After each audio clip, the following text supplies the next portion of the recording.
And we also have Ali Ahmed uh, El Sheikh. Sheikh. Excuse Yeah. my excuse my accent. And he's a leader in business strategy and digital transformation. So, what is our topic today? Is AI a help or a threat?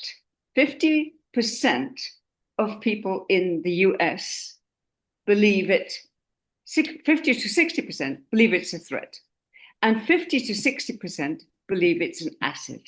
So, our first question today is AI actually creating new opportunities, or is it simply accelerating the elimination of people who never developed unique, valuable skills?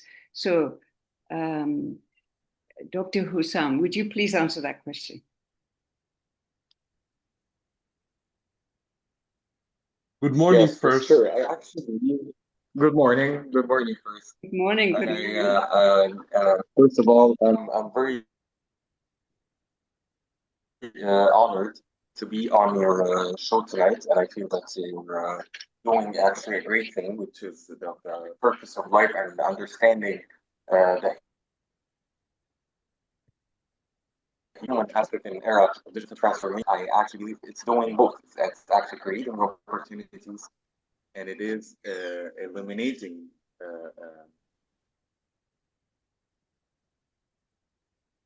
some.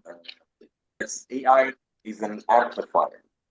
And when I say it's an amplifier, it always comes to mind that the audio amplifier. So if you have, especially for large organizations, if you're playing a bad instrument on an audio amplifier to a stadium with someone that cannot play music, you're going to have a terrible experience across the stadium.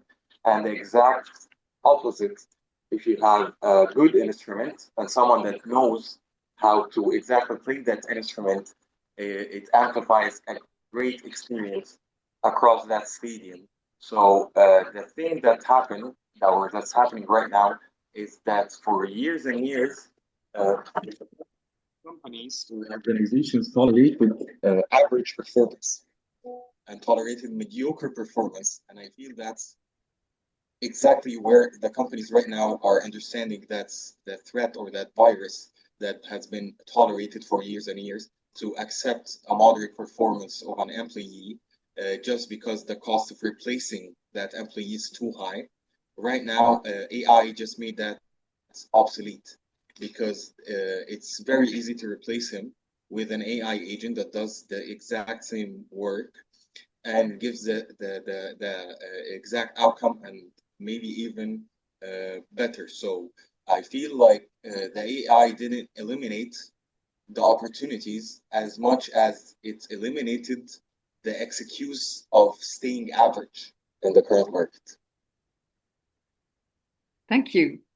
And Ali Ahmed Sheikh, will you please answer the question?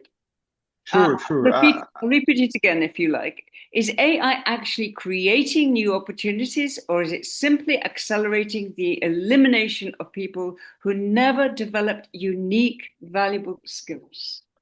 As same as mentioned by Dr. Hussam, I totally agree with him when he mentioned that the AI will replace the people who will not use it very well and know how to use it in the right direction to uh, facilitate and accelerate the job and the task to give the space for all participants in the organization to have the space to innovate and to make a real value proposition.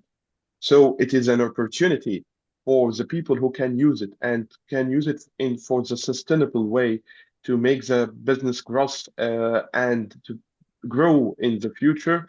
Also, it will be a challenge for who will not use it smartly.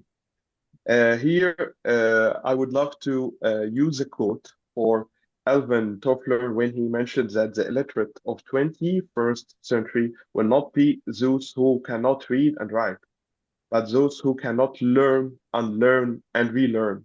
That is the point. How to use it, the AI smartly to amplify the results of your work.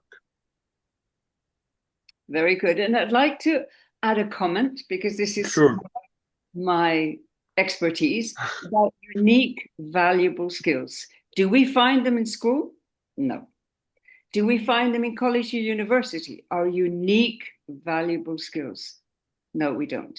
Can we find them? And does everybody have a unique, valuable skill? Yes, I can say after 20 years of experience, everybody does. So listeners, if you've been replaced by AI, please do not despair because you have a unique gift and you can make your valuable skills into a business. So, okay, so question number 2 to Dr. Hussam. If AI can do in seconds what took humans years to learn, what is the new definition of human expertise, and does traditional education still matter? Yes. Okay, they sent me that I have trouble with my network. Is it better now or not? I can hear you clearly. Yes, I can hear you too.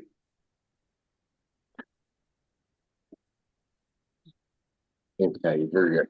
So the question is, if AI can do in seconds what took humans a year to learn, so what's the new definition of expertise?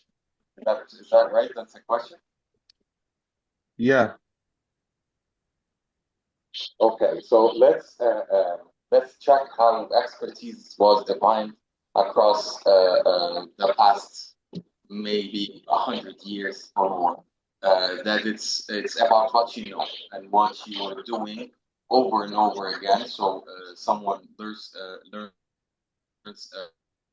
a certain skill and he starts to do tasks, delivering the same outcome for years and years. And once 10 years have passed doing the same thing, we as humans agree that that person is an expert at that matter. And that was running for years, and that's what AI is changing right now, because I think the new definition of expertise is not about what you know or what you have been doing uh, again and again over the years, because right now that cumulative experience can be delivered in 20 seconds by an AI tool. And that's what's creating the fear across the human experts right now, because any knowledge can be gathered by an AI tool in less than a minute. So I think the definition of expertise is changing to actually the quality of judgment you exercise when the knowledge isn't enough at itself, because we can get the knowledge. But the expertise is for the judgment that runs that knowledge across the organization. And that's my personal belief on this. And actually, I think it's going to change how we think about educating that expertise across organizations. And that's what we actually saw, that currently it's not about that technical skills and experienced professionals across certain topics with huge expertise. It's how we're going to adapt with how the industry is changing, and how that you can implement that knowledge with an AI tool and have the proper judgment to master that AI tool to give both your human expertise along with the technological advancement of AI. Okay, here, Dr. Hussam, I have within the same question. It is based on the mindset itself of the user who uses the AI or the expertise, or how he is very privileged by technicalities to do or use such a tools to approach the maximum result, or it is a balance between both. So what is the most priority or the most important thing as a user of AI with expertise Is it the mindset itself or the technicalities? It's 100% mindset because the tools every day is changing. Like right now, every single day we have a new model coming out, we have a new AI coming out, and we start practicing that tool and perfecting the tool, and then it comes obsolete and new tool comes to market. What's essential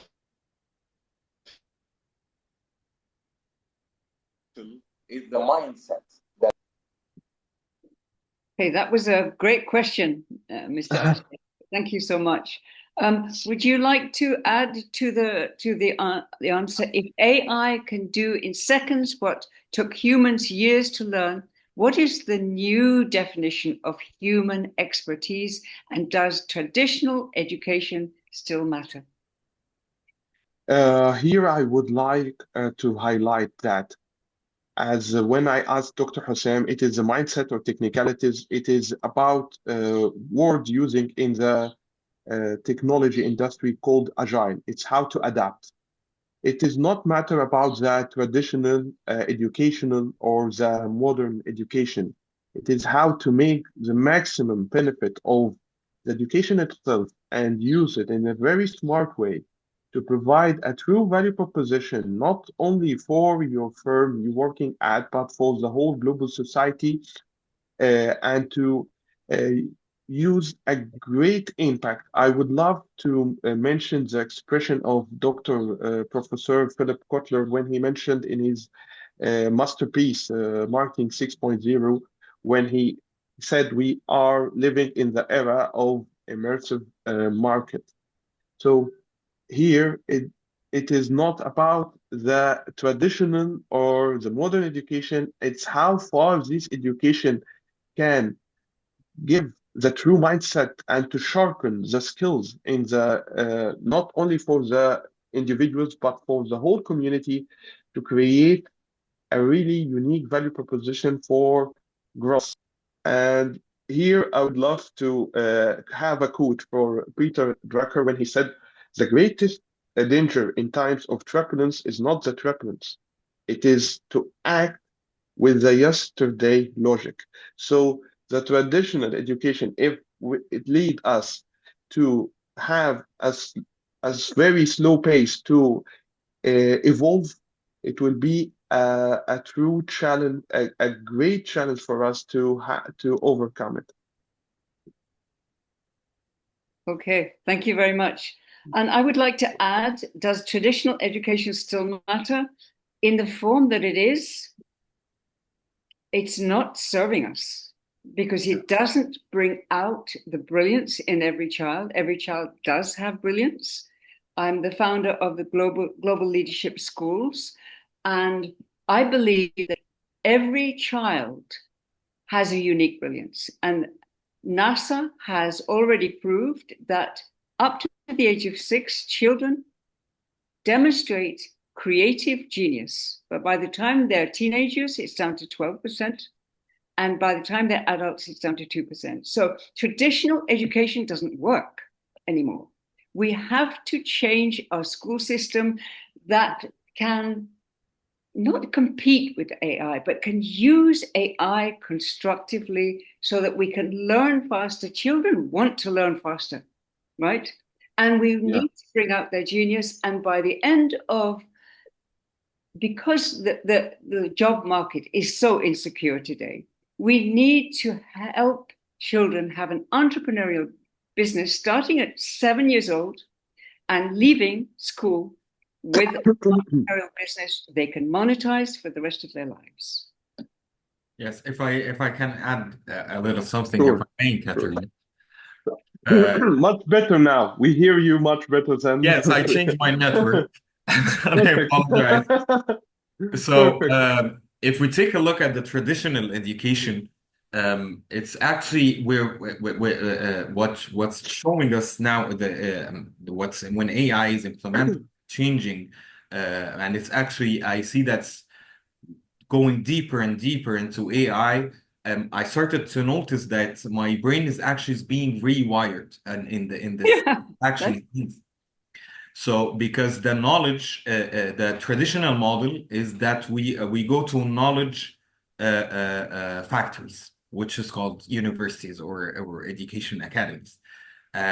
We go there, someone has the knowledge, he transfers that knowledge into that human's mind, and then assesses the memory of that human of knowing that knowledge. That model currently, and once he goes to the exam and he passes the exam, he hands him a paper of a credential that that person did have that knowledge across the past 3 or 4 years, and then he goes to the market. Right now, that model is changing 100%, and in Andalusia Academy, we're currently changing how we think about developing curriculums, and it's mainly output based, not that we're transferring certain knowledge that will be changed over the years. We actually focus more on that person to develop the right judgment, build the decision frameworks, have the problem-solving abilities to actually produce adaptable practitioners more than knowledge-based practitioners, because the knowledge, we're going to have it across over the next few years from AI tools, and it's not going to be the KPIs or how we measure the employee's performance, but it's actually how he thinks about the problem, and how he aligns with the business vision and the business strategy, and how it's implemented in the daily work. And that was the foundation that we built the AI career transformation program on, so that you're actually, yes, you're going to learn the tools, but most importantly, you're going to learn the mindset over that tools. So I just wanted to add that simple note. Yeah, I think that's really important. I'm sorry. Sorry, that's lead me. What is the greatest challenge when you face it to change this mindset for people to focus it or highlighting that the core here is the mindset, not the technicalities? What is the practical practice you have done in Andalusia Academy? Can you share with us your experience, please? Yes, the first thing is that you have to tackle the fear of AI. Yeah. And the fear that you're going to be replaced. And the professional must understand that over the years, we serve a main purpose, that the tool serves the human mission, not the human serves the tool. So if you don't have the basic foundation of how to think, of how to work with that tool, the tool will take you sideways, like driving the car, having an F1 driver driving you to a destination that you don't know. So you're going to be lost all over the way. So it's not having the perfect car or the perfect driver. It's knowing where to go at the first place. And it's safe that you reassess and rewire your mind to adapt to the current situation. Because currently organizations are not looking for technical experts as much as they're looking for the right mindset, the adaptability of that professional, and the right attitude to adapt with the change. Absolutely. I love that response. Thank you so much. And so, especially rewiring our minds. We have to adapt to what is happening and use AI as an asset. So young people learn very, very fast. And they are bored with, for example, history lessons that take like an hour, because they can learn on YouTube what they normally would learn in a 1 hour lesson in 10 minutes or 5 minutes. Yeah. So they want speed, and AI gives us speed, but we need to have the mindset to adapt. Yeah. So that takes us to our next question, which is, why do so many AI transformation initiatives inside organizations fail? And what is the human reason behind that failure, Dr. Hussam? Yes. Okay. I love that you said what is the human failure, because actually the technology almost never fails the humans almost always do. So when you implement an AI tool inside an organization, it's like having an organ transplant of replacing the old systems or the old technologies, replacing the old heart that's not working well with a perfectly functioning heart inside that organization. What happens is that organizational immune system, the white blood cells of the organization, rejects that heart. And that happens due to different reasons. One of them, I like to call the leadership illusion, or that we have the tools and the systems and the softwares and we implement them blindly and add some AI logos over the slides, and that's it. We've adopted AI in the organization by the looks of it, but when you go deeper, actually nothing ever happens inside that organization, and that tools and softwares, yes, they are implemented, but they change nothing about the culture of the organization, about how the leadership thinks, about the outputs that comes of these tools. And that's part of the resistance because who actually applies on the ground are the middle management across the organization. And the middle management is the certified professionals across the globe right now, because AI directly threatens the roles, because middle management across especially large organizations are the gatekeepers of the expertise and institutional knowledge across different departments. So if I'm the expert in the academy and you implement AI and I'm the manager, I hear that you will replace me. So then that's a leadership responsibility, because once they say we're gonna implement an AI tool to empower the organization and make better data analysis, what the middle management hears is that we're gonna replace your headcount and reduce it by 50%. But when the language is outcome-based, that we're gonna have 40% less patient wait time, we're gonna have 60% better experience for the patients or for the customers of the organization, when the conversation itself is outcome-based rather than tool-based, we actually connect it to a human effect. Like we're humans, we like to help each other. So you're gonna make my life better because I'm gonna have better reviews from my customers, and the daily repetitive work that we're doing is gonna be fully automated, and that's the pain that we're having. So actually, the middle management is gonna adapt to that change. So I think the main issue is that we focus on the human problem that the organization is trying to solve. Here I have comment from our audience, Ms. Zainab Saleh, or Dr. Zainab Saleh.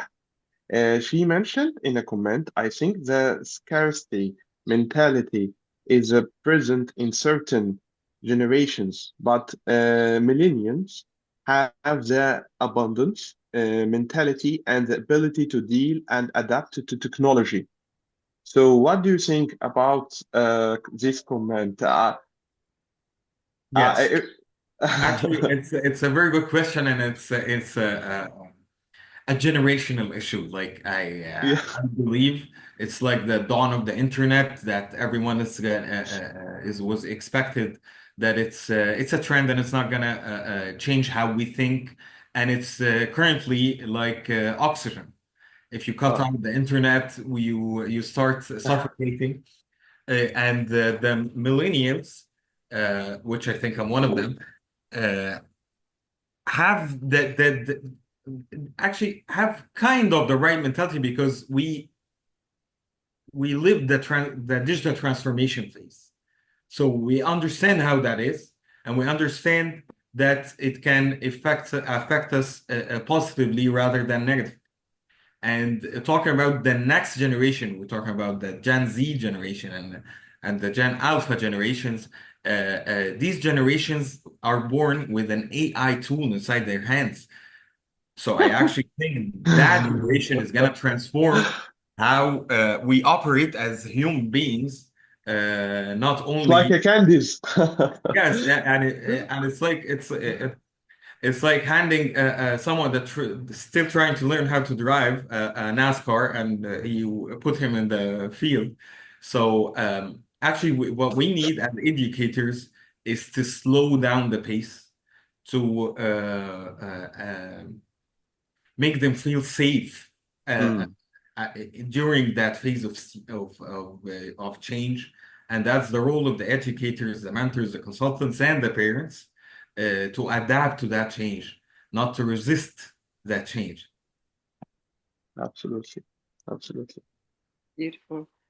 So, Mr. Al-Sheikh, would you like to comment on why do so many AI transformation initiatives inside organizations fail, and what is the human reason behind the failure? Uh, the main reason here about human failing is the fear, the unclear purpose, uh, no behavior change. Sometimes when we adapt to systems in our ecosystem, but that we still uh, keep doing our same old behavior without adapting. From my perspective, the important thing to use AI is to how to integrate not only the employees inside your firm or your company, but how to integrate with the whole ecosystem, not only in your country, but cross-border in other countries to make a, a positive, profitable growth for your business. Basically, it will depend on your strategy itself and your vision. Without a vision, you are blind. So the behind the failure in your AI or using AI, it is the vision itself without unclear direction how I will use it in the best practice to obtain the maximum benefit of it. Also, you have to cultivate a culture that reward the creative minds and the people who use the minimum effort to approach the maximum benefit. The greatest danger here, when I mentioned in the last quote, in the time of turbulence, which we are actually living on these days, the turbulence and the high pace of changes, it is not to act with yesterday logic. You have to be updated, not only to equip yourself with the most updated technology. It doesn't matter how you will equip yourself with the highest or the most updated technology, unless this technology help you to integrate, to change behavior, to integrate with the whole ecosystem which the firm is in, not in your country, but in regional perspective, and to ensure that the bridges between different cultures and different mindsets will make the great achievement and fruitful one as we made in the focus group and brainstorming to obtain the maximum benefit for all parties. Yes, and if I may, because Sure. we talked about the pain, but we didn't talk about the solution. Like Yeah. some organizations, they actually fail brutally at implementing AI, and some organizations succeed. Yeah. So, what does the ones that succeed actually do? From my personal perspective, from my conversations and more from my experience across Andalusia, because we're currently in a huge digital transformation phase, is that the organizations that actually succeed at implementing AI, they have a simple pattern. They always start by people before starting by platforms. They identify their internal champions, the one that are the 10 to 15% that are very curious about AI, and they want that actually get promoted and lead after the digital transformation initiative. And the third thing, that the one that I said, is that connecting every AI initiative to a human outcome, not a technology outcome. So mainly, I don't think most organizations fail because of the technology problem, rather than having a courage problem at the leadership level. Yes, and that's it. Thank you, Dr. Hassan. And which takes us to our next question. If your current job disappeared tomorrow because of AI, would you know what business to start, or would you face an identity crisis? And if you don't mind, gentlemen, I would like to answer that question. Sure. Yes, Sure, please. sure. So the first question is, does the genius that you had at 6 years old, does it disappear? No, it doesn't. That's the good news. I've been working with people for 20 years, and every single client has this unique genius within them. So why not create an entrepreneurial business around that? And why don't we start in schools? Now, if you haven't started in schools, and most people haven't, most people get lost in schools. Why? Because we lose our identity. You know, the teacher teaches, bless them, 30 children in a class, and he or she doesn't necessarily know their names. So you become oblivious. You kind of disappear. Your identity disappears. By the time you've finished school, you don't know who you are, and you don't know where to go. So maybe if you're academically bright, you may go to college or university. But I've met clients who are PhDs and still don't know who they are and what they're up to. However, there is a way you can find your genius again. You need to transform who you are now, reinvent yourself, reinvent your identity, find your driving purpose, find your vision, find your sabotage strategy, turn that around, and let AI help you in your business. Okay? But first of all, you need to know who you are. You cannot ask AI, who am I? AI does not know. AI does not know your genius. But if you show AI your genius and you feed it with your genius, it will help you. So, Dr. Hussam, do you have a comment on that?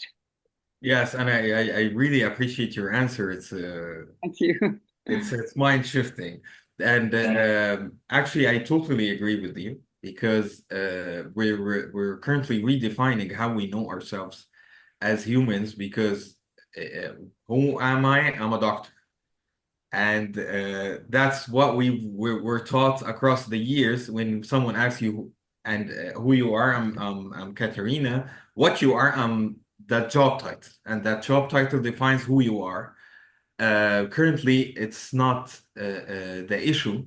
Currently, it's changing, that it's going beyond who you are, because the job titles are actually changing. Like, the World Economic Forum for the Future of Jobs report in 2025, last year, is talking about having an extra 71 million jobs from now to 2030. And the jobs that we know, 68% of the current jobs are gonna change somehow because of AI, as title, as job descriptions. So everything we're knowing right now, maybe is becoming obsolete. So when we define what we are, how we would think about that, I think it's about the transferable value that we present to each other, the insight, the judgment, and the capability that creates the outcomes. That's a part of how we're gonna define who we are. The perspective that we have. I'm talking about things that AI cannot replace, that are human capabilities. The connections that we have, and the market connections that we have as human beings, is going to be also a part of who we are. And it's not going to be titles that are rented by companies. It's going to be a personality, or a human trait that's valued by organization. It's not something that's gonna be paid for just for the top title, job title and the experience. And for the people that's gonna build the businesses over the few years, I don't think that are the ones that lost their jobs because of AI as much as the ones that are currently already building themselves with AI. Mhm. Absolutely. That's it was a great step from you, Dr. Hussam, for your initiation to put this in a practical way and emphasize it in your AI career transformation program. Basically, I would love to hear the story behind of this idea, as it is in the core question of Katarina here. Uh, you are giving the hope for the people who are afraid to be left by their jobs. Yes. Also, you providing them and empower them with the sustainable tools they can use it from their mindset. So I would love to hear from you, your experience and why you have this initiation.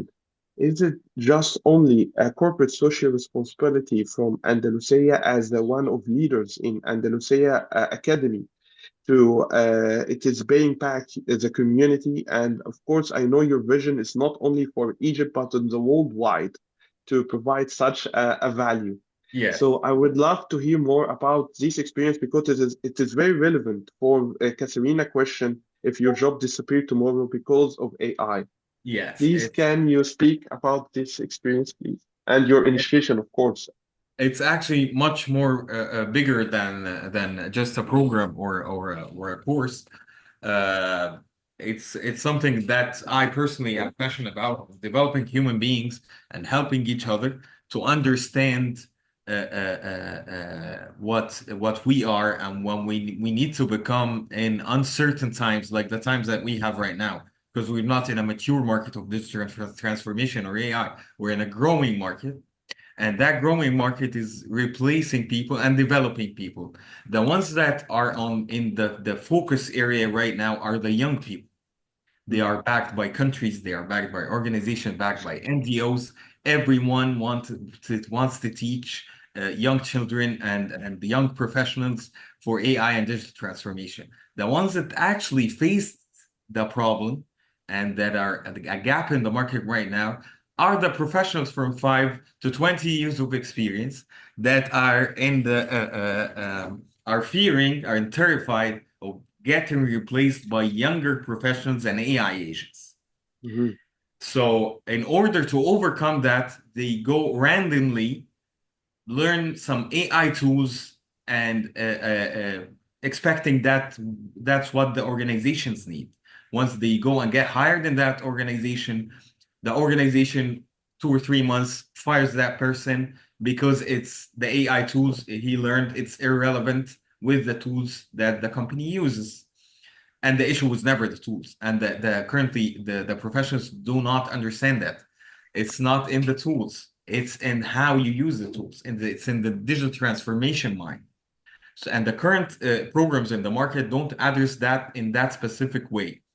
So we thought, why not making a program that tackles that gap, that tackles that pain, and being kind of mentors to the community of setting the right mindset, teaching them the right tools that large-scale organizations use and how to use it, and most importantly, having the right mindset of adapting the company's vision and the company's strategy, a long-term goal to that tool and to that automation move.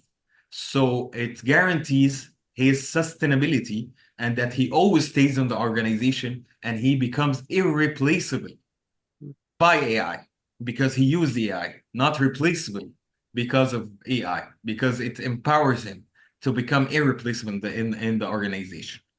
And that's initiative or that program is actually going live this month on the 30th in Egypt. We're going in Egypt and KSA, and people already started to register early for it. And actually, from our perspective, we're actually allocating over 100 vacancies to that program. So the people that are joining the webinar for sure can register, and I advise one of the Academy's team to send the link for registration for anyone that's interested. So that was the main idea and the main goal of that program, to tackle that gap and tackle that change. We have here a smart question in the comments from Zainab Saleh as well. I guess Katrina will love this question in the comment. Is it possible that AI will deal with other types of intelligence, such as emotional intelligence in the future? What do you think, guys?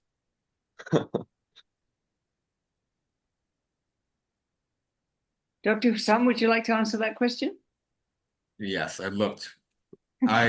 I think AI is going to replace a lot of things, but some things we as humans have, I think for now, because don't take my word for it, it might be changing in the future, there are some human traits that will never be replaced by AI.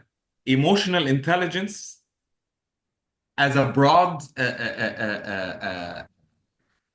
title, we might have a tool that perfectly through machine learning adapts, and I've seen some of these tools to adapt to your biological and facial changes, and starting have developing patterns and learns what exactly are you feeling at that moment, and an interface that of someone that acts as he's affected by what you say.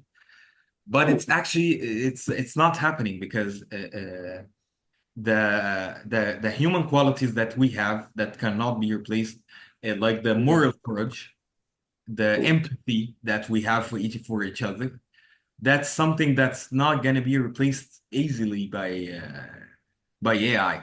So and I think going deeper and deeper in AI and going over the upcoming years, we're going to understand that more, and we're going to value our human traits even more and more, because once I have someone in my family having a health crisis, I'm going to need a human to interact with, rather than an AI tool that's not going to understand my micro expressions.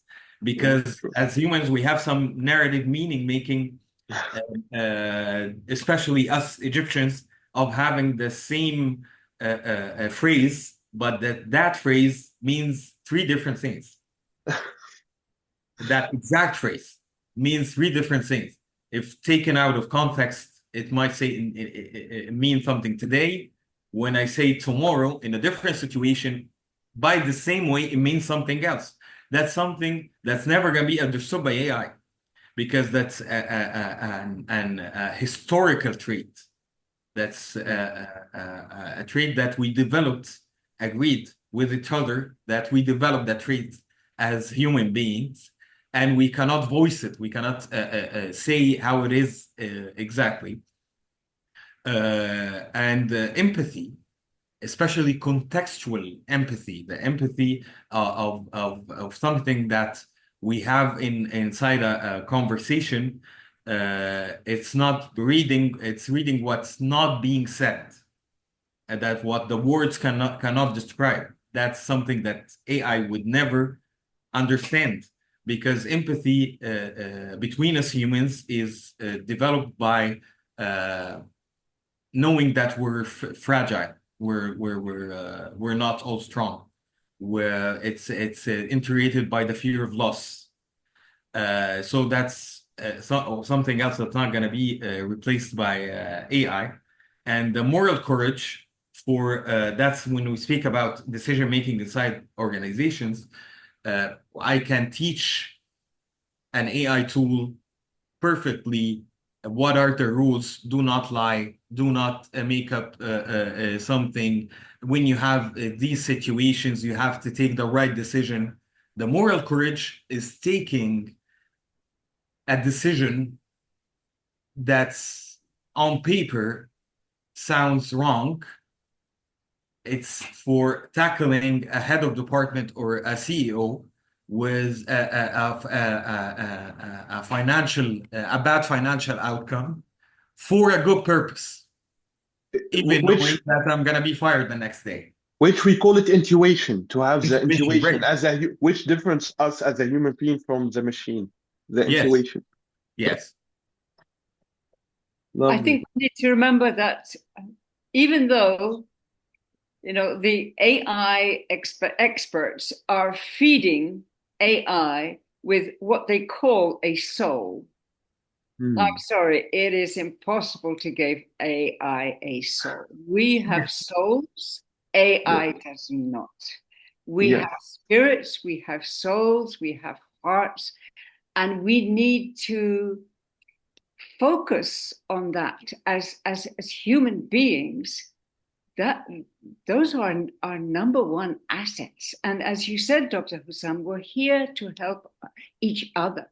So what we need to do is find our brilliance, help each other, and then use AI to help each other, but not to dominate us. Yes. We're here to Absolutely. evolve. Number one, we're here to evolve.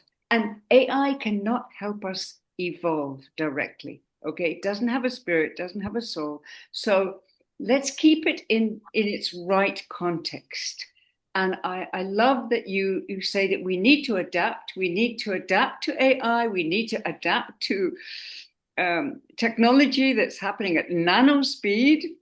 And I also agree that AI is actually making us, it can make us more intelligent. My IQ has actually improved since college. yes. I thought I was smart at college. Well, actually, I didn't think I was that smart. But I was astounded to know that my IQ has actually changed. So everybody listening, test your IQ now. Work with AI and see if your IQ actually improves, because I think it's astounding. Yes, it amplifies your underlying capabilities that you need just a 20% to amplify and Yeah. take skill. It fills that small gap, but you have to have like at least a 40% of that skill. Like you have, and that's like doing a market research 12 years ago. We used to go and knock on doors and get the phone numbers and contacts. Right now, it can be done in 30 seconds when I'm taking a sip of coffee, of having a whole market of the global world, having some insights. So, but the basic skill must be included, and the human judgment must be included when adapting that tool. That's actually what's making us smarter using AI. Beautiful, beautiful. Mm. So, next question. Will AI create a generation of entrepreneurs or a generation of people who become increasingly dependent on technology for their livelihood? Actually, that's a question of the hour because everyone right now wants to quit their job and go open their own business. Yeah. But I believe it will actually create both of them because and the dividing line between them will not going to be the accessibility of tools as much as because the tools are right now are available for everyone, and some of them are for free. And anyone that wants to go right now and make his own business, you can create a business plan in seconds. You can create a market research and a product development research and financial modeling and a CRM agency. You can create the whole business in a couple of hours. But the difference between the entrepreneur that has actually the knowledge about the market and the knowledge and experience about the area that he's implementing the AI tool, and between someone that doesn't have any knowledge about that market, but he just heard the trends of a certain market and it's revenue generating, let's say for e-commerce or drop shipping, or everyone that goes on the computer, make me a business plan. He does the business plan and he starts working on that business. And in a couple of months, you see complete failure and burning of cash flow, because there was no goal behind that work. There was no clear vision of why you're doing that. And it's entering a market that you don't have the experience for and you don't have the passion for. Businesses and jobs were created for us humans to help each other. And money is the fuel that generates, that drives that vehicle forward. It's not the goal. The goal of the destination is not to put fuel in the car. The goal of the destination is to arrive at your destination. The problem is some people don't know what their destination is. They don't know what the vision is. And it's actually, they start feeling like if I quit my job and make my business through AI, it's going to be really easy. But they get struck in a wall, knowing that there was no foundation behind that code. The code that they built, all the business, it was built on sand. It's not built on a strong foundation. So it will all fall apart if it's not backed up by knowledge, by experience, or by actually someone knowing has to think. And the difference between the two entrepreneurs is the actual entrepreneur that makes businesses that last for years is not using AI as a substitute of thinking. He's using it as a tool of productivity. His judgment or market judgment is not based on a question on ChatGPT or Claude. It's based on his own perspective and his own judgment of the insights that was given by the AI tool. Absolutely. And here I would love to mention, as a mentor for one of my mentees in Kenya, they are entrepreneurs, depend on AI to provide a unique value proposition for their country and for Africa.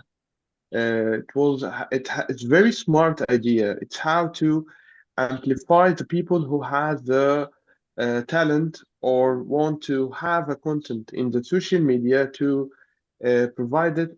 In a nutshell, the business model was very brilliant, and they only two ladies and make a great impact to build from scratch the business model. And here they are succeeded because not they don't they are brilliant in coding and using AI, but they know what their customer, who is a targeted segment to build the AI. So I think from my perspective, AI, yes, can create a generation of entrepreneurs, but the entrepreneurs who already have the knowledge and have the vision to see the direction and where they want to anchor at the end. And here I would love to use a quote of Warren Buffett. He said, the most important investment you make is in yourself. So that's it. You have to invest in yourself, to keep learning all the time, to share knowledge, to share experience, to understand the market, to understand the ecosystem, to give the value proposition, to evolve it in your business. Innovate or evaporate. Yes. That's it. If I can add a little something, and from a business perspective, and I think you're going to agree with me, is that AI created very low barriers of entry to markets right now. Yeah. Very low barriers to entry. Like Really? Yes. when we start to work with someone for developing a business plan or a penetration strategy, we always have barriers to entry of the basic tools and basic knowledge to assess these markets.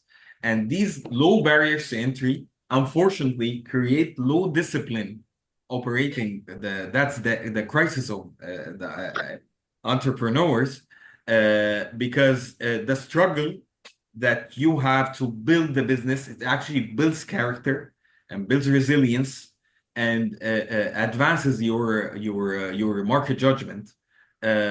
So it may be it will make it easier to start a business, but it will make it harder to stand for the business, like To make it sustain, yes, make and it maintain it, sustainable. sustain Yeah. it.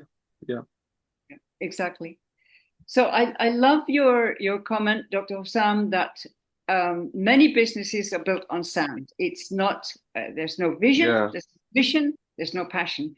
And my vision of the world is that we are going to have a whole global system of entrepreneurs helping each other, coming from their brilliance, coming from their vision, their passion, their mission.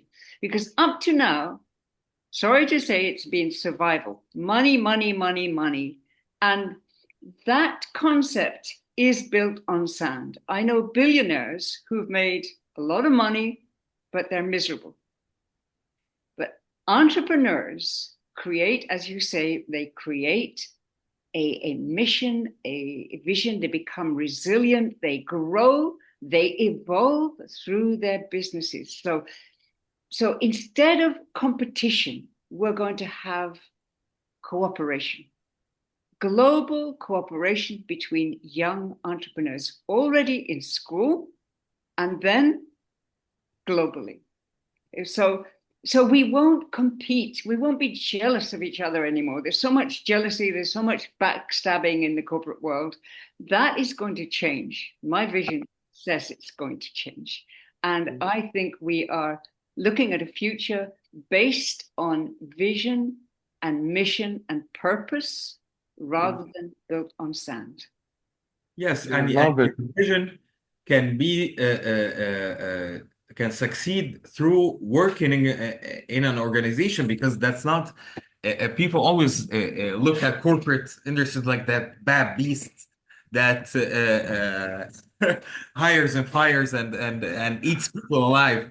But it's actually people are having their own vision, and they're aligning their vision with the organization, and they actually making an impact in the market. It doesn't have to be through your own company. We have a question by Dr. Mark. Mark Sami, he said, why in institution transformation to AI is so challengeable? Hmm. Thank you, Dr. Mark. So who would love to answer? If you may, can I answer as an intro? Here, I think from my own perspective, Dr. Sami, and of course, I will leave the space for Katarina and Dr. Hussam, but here I would like to highlight the challenge here. Most of people see challenge is a threat. No, challenge is it might be an opportunity and it might be a threat. It's about how you deal with this challenge, how I can get the maximum benefit from such a challenge. The challenge should be treated in the way, if it is threat, I have to prevent it and avoid it to approach the maximum benefit for me, or if it is an opportunity, I will tackle it till get or reap the maximum result for my business or for my corporate as well. So, why institution transformation to AI?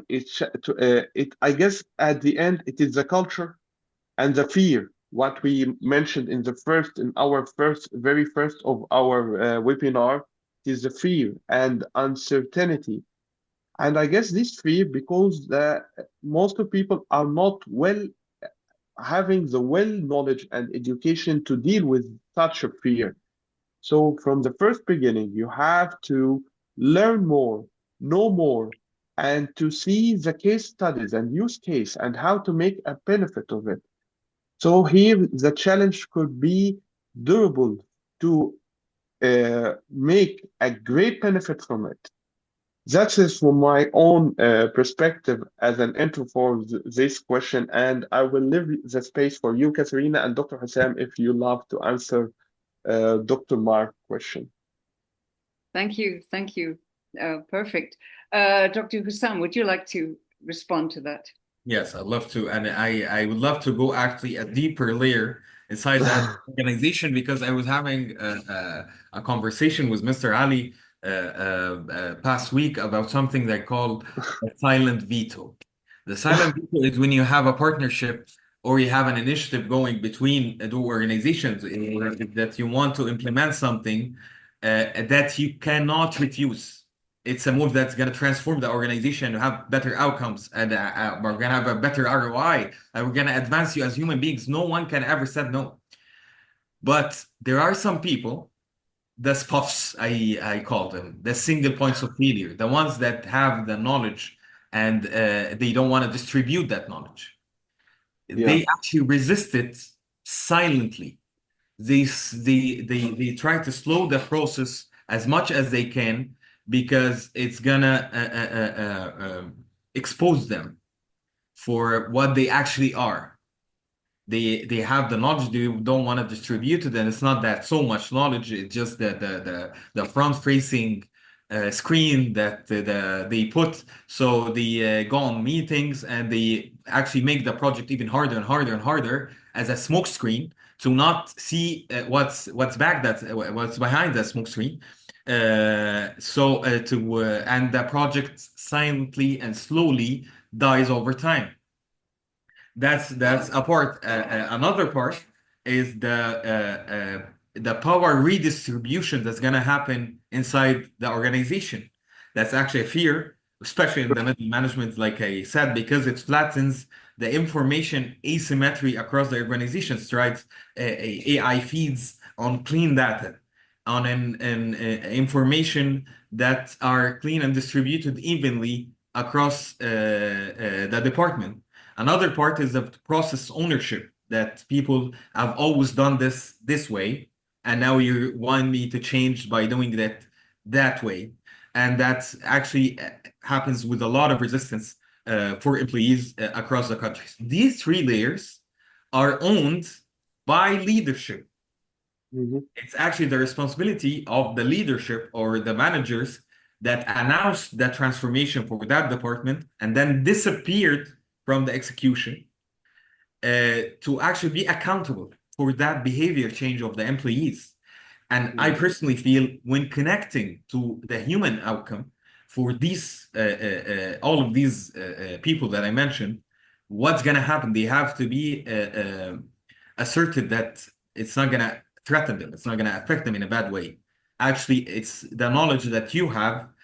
You can amplify it, and you have the power of governing the outcomes that gonna be the outputs of these AI tools. And that's, I think, is gonna be one of the main KPIs for leadership across the next few years. It's governing the AI output or the outcome of the AI tools.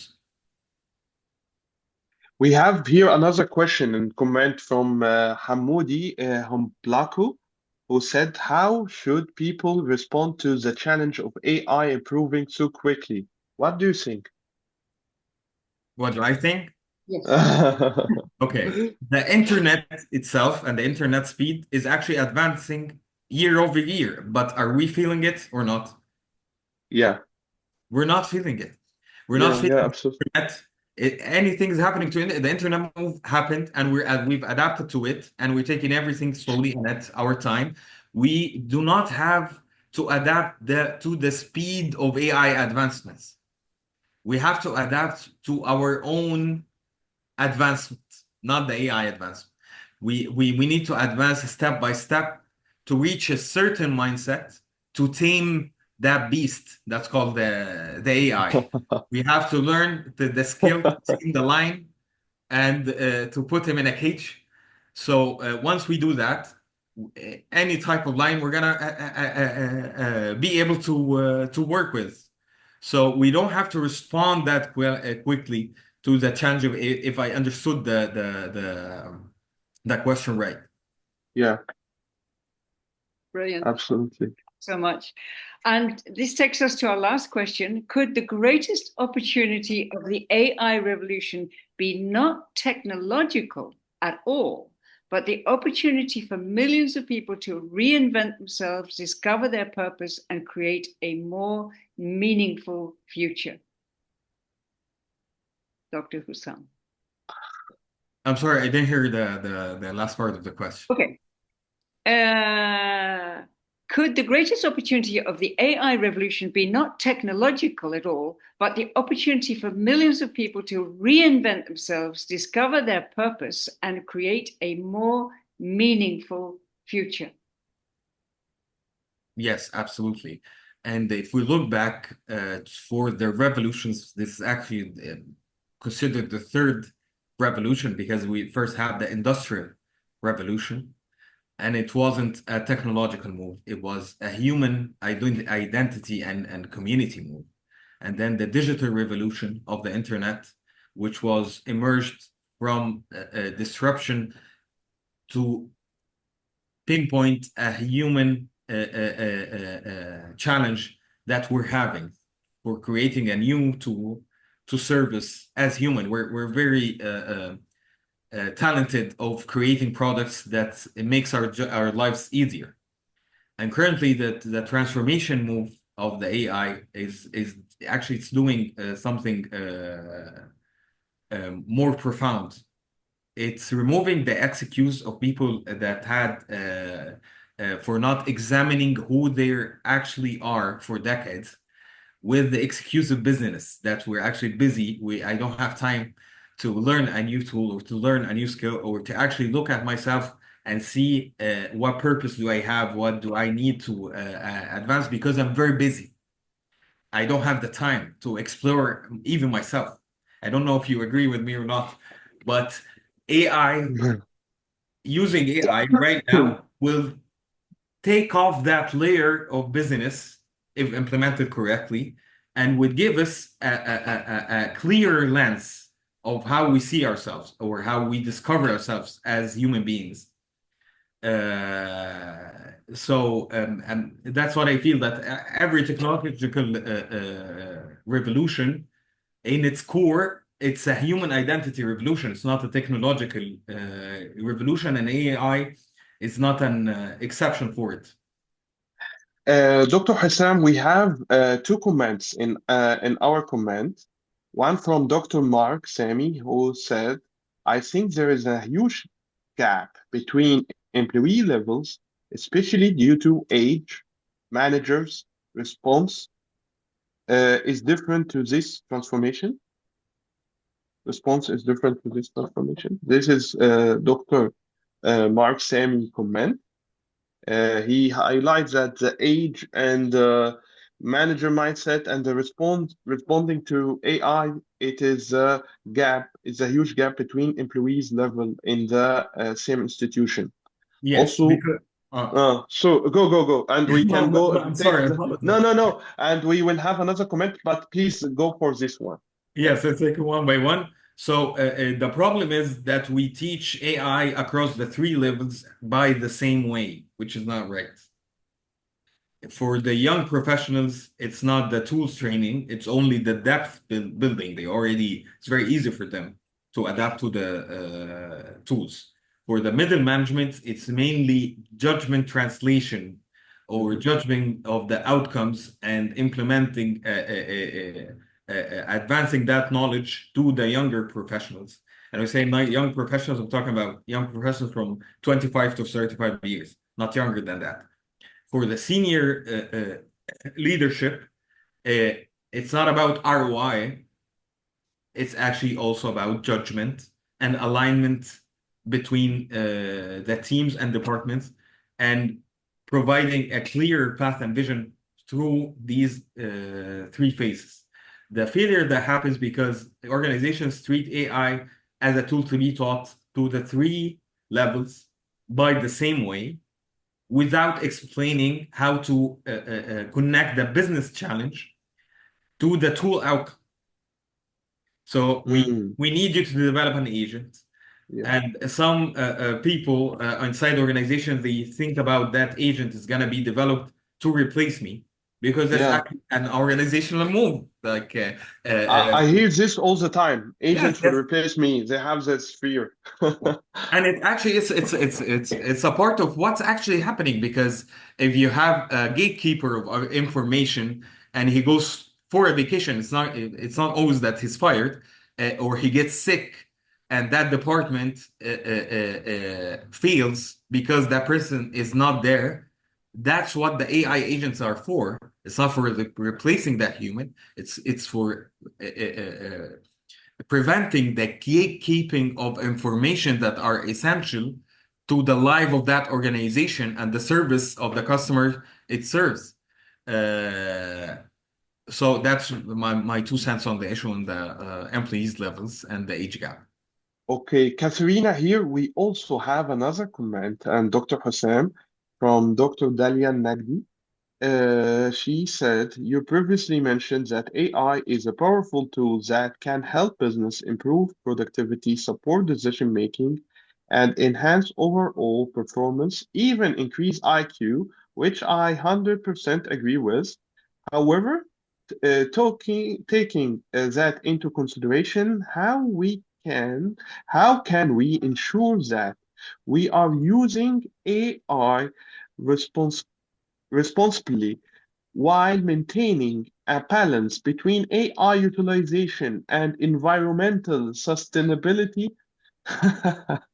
especially in situations where AI is not being used for critical or life-saving purpose, not in a medical emergency, but to just reach a deadline for a deal, for example, what principles or guidelines should both individuals and organizations follow to determine when the benefits of AI justify its environmental footprint and when do we draw the line? I guess here she highlight how AI it is against sustainability when using the resources of the planet. I guess here, when we mentioned in previous talk offline that we are in each letter in AI, it's consumed 5 liters of water, right? Yes, yes. I get.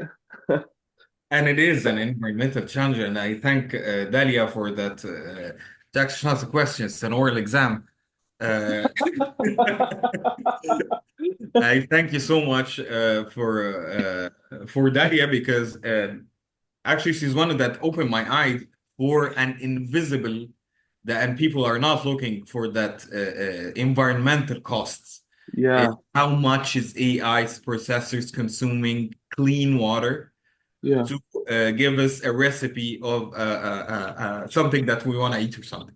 So the AI's environmental cost, it's real, it's invisible, and unfortunately, invisible costs get ignored. But I don't think that we as human beings are gonna go through that path without solving that problem going forward. And a quick note, Dalia, I think that a huge part of that's gonna solve that environmental cost is AI itself. It's gonna be part of the solution. It's a part of the problem, but more and more advancement of AI with AI is gonna participate in creating a solution of how we use AI without environmental change. And that's how I want you to think about solutions. And that's how AI transforms our brains. It's always that you think, how would AI participates in the solution, the outcome that we need. But till that done, the line is it's not ever using AI for non-critical work. Yeah, like we need to ask ourselves some questions before using AI tools to actually keep our environment good and safe. That could a simpler tool, and we have to also understand that not all tools are not the same, and not to share personal information. Advise AI not to send your information or your company's information or your personal information to external APIs. You have to know the limits of AI because AI, every model has knowledge cap. Like for models of ChatGPT and Claude, each model had a knowledge cap to a certain time, like late 2025. So anything that happened after that, that model does not understand it. So we have to understand also the limitations of the AI, and we have to understand if does the output compound or in value, or it's just disposable. If it's disposable, you don't have to keep using AI and pressuring it to give an outcome because you're just consuming water. Yeah, I guess here it is how to manage it wisely and to approach the cost benefit here. We have also another comment from Mr. Hamoudi Hamplaku, who said, for someone with limited financial resources who wants to build a career in AI, obtain scholarships, create income, generating projects, and eventually become self-dependent, what is the single most effective roadmap and portfolio strategy that would maximize opportunities over the next 3 years? Do you love to answer this question, Katarina? I think Dr. Oh, Hussam is an expert on this. Please. okay, okay. You actually have a chance of joining the AI career transformation program. That's first of all. With limited capital, that's actually not a problem in our current day and time, because the time invested in compounding skill plus visible proof of work, that's what your main goal for the next, let's say, 6 months. You have to compound your skill, and most of the knowledge is offered for free currently on the internet, and on the live webinars, on the free mentorships and consultations that happens across different organizations. You can compound skill by the usage of AI tools for free, along with free videos and attending events and attending webinars, and applying these tools to show a visible proof of what you can actually do, what differentiates you from other professionals in the market. Beautiful, beautiful. Oh, great answer. I'd like to answer a little bit about the last question we mentioned. I think in a nutshell, we're moving from an industrial age. Our schools are still in the industrial age, unfortunately, to an age of reinvention, where we reinvent ourselves as human beings. Instead of being in survival mode, we can be in reinvention mode, in vision, purpose, and passion. So I see, as you say, Dr. Hussam, the corporate world is not a beast, and it's going to transform itself, and it's going to be run, as far as I can see, by entrepreneurs who have a whole team, a whole community of people who are aligned with the same mission and vision. And the ones who are not aligned with that mission and vision will leave automatically.